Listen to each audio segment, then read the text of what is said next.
રામ જન્મભૂમિની પ્રાણ પ્રતિષ્ઠા મહોત્સવ અંગે મોરબીમાં કાર્યક્રમ શરૂ. નાના રામપર ગામે યજ્ઞ હવન શોભાયાત્રાનું ભવ્ય આયોજન કરાયું.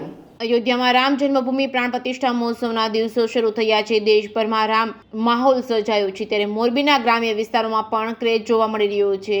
ત્યારે મોરબીથી 20 કિલોમીટર દૂર રોડથી અંદરના ભાગે આવેલા નાના રામપર ગામે સવારથી જ હવન હોમ યજ્ઞ શરૂ થઈ ગયા છે, જેમાં કિસાન આગેવાન જિલેશભાઈ કાલરિયા સહિત તેમનો પરિવાર હવનમાં બેઠા હતા. તેમના તરફથી નાના રામપર, નસીદપરા, મોટા રામપર, ઉમિયાનગર, રામનગરના ગ્રામજનોને પ્રસાદ લેવાનું આહવાન કર્યું હતું. બપોરના 3 વાગ્યાના અસરામાં નસીદપર ગામેથી મોટી સંખ્યામાં શોભાયાત્રા નીકળી હતી. રામનગર થઈને નાના રામપર યજ્ઞ મંડપમાં પહોંચી હતી અને જેમાં લોકો ભાવ વિભોર થઈને નાચગાન કરી રહ્યા છે. મોરબી શહેરમાં હનુમાન ચાલીસાના પાઠનું પણ આયોજન કરવામાં આવ્યું હતું. મોરબી શહેર તથા ગ્રામ્ય વિસ્તારમાં અનેક પ્રકારના રામ જન્મભૂમિ પ્રાણ પ્રતિષ્ઠા મહોત્સવ અંગે કાર્યક્રમો જાહેર થયા છે. એકંદરે મોરબી વિસ્તારમાં રામમય માહોલ જોવા મળી રહ્યો છે. Reporting by Shrikant Patel, Morbi.